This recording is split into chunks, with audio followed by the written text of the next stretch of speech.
I have lived in this place my entire life, on Deloraine Avenue by Yonge and York Mills in Toronto.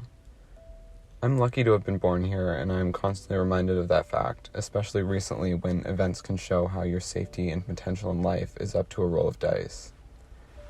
Even so, I allow myself to indulge in the feeling that, for a good chunk of the time, Toronto can be kind of dank and nasty place to live. Everything gets gray and brown and wet, and it gets physically painful to go outside. But I have to go outside, for my sanity, if not for my own physical health. So I do. Every day I walk this route, once after lunch and once after dinner, schedule permitting. It's a designated time that I can completely detach from everything in my life. And my favorite part is right here.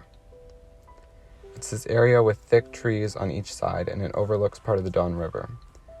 It feels like I'm somewhere else, far removed from the built-up areas of Yonge Street.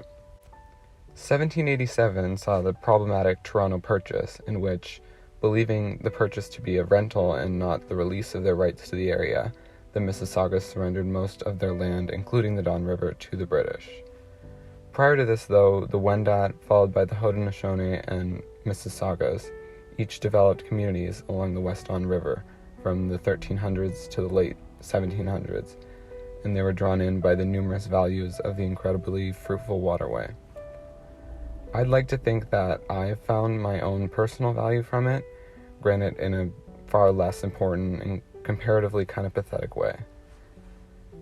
My grandfather still calls this area city limits from back when Toronto ended here, and it was all rural beyond it.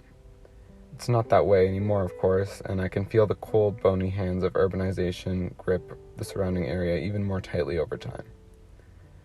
I would hope, though, that places like this don't go away, so that people moving forward can continue to discover the value that they hold.